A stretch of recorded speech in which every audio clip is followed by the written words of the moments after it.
There's a new movie coming out that stars Jason Lee, David Cross, Amy Poehler, and Christina Applegate. Do you want to see it? Congratulations!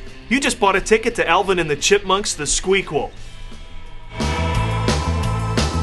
I'm sure there are many out there who are looking to slam this movie for what they perceive as crass commercialism, but what's the point?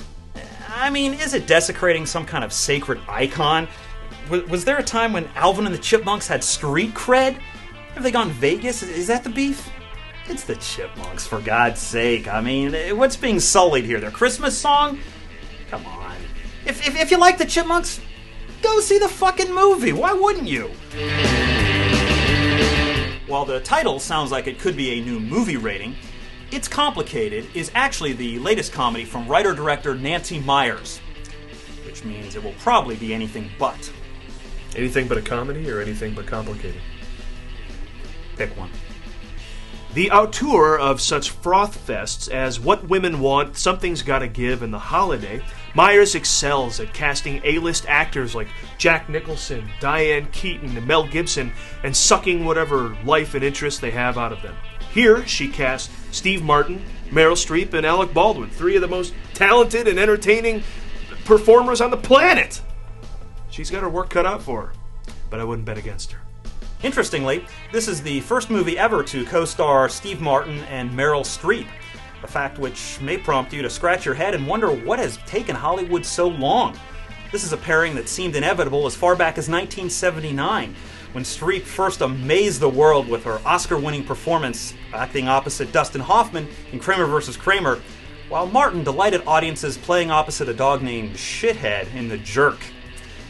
The fact that these two have finally gotten together on screen gives renewed hope to that long-dormant Cheech and Chong Vanessa Redgrave project we've all secretly hoped for, so let's keep our fingers crossed on that one.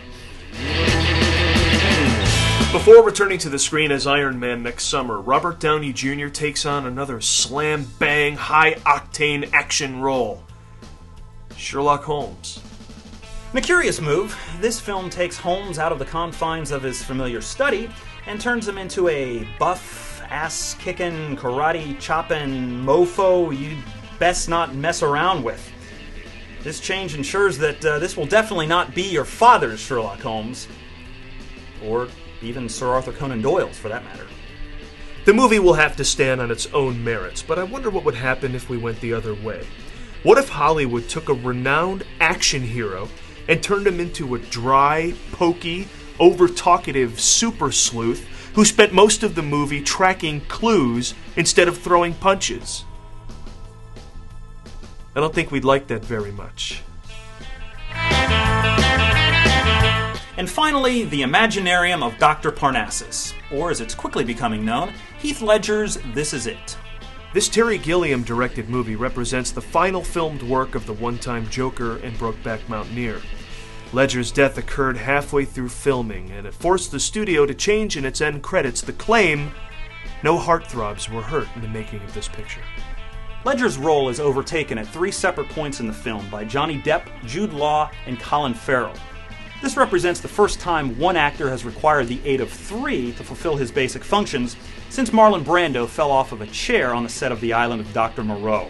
Now, while Ledger's absence certainly casts a pall over the film, it does look to represent Gilliam's most visually inventive work in years.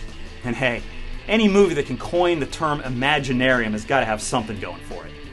If nothing else, it should keep eye candy junkies happy until at least the March release of Tim Burton's Alice in Wonderland. That's it for December, a time for family films and Oscar bait. So, may the highest and lowest grossing films win.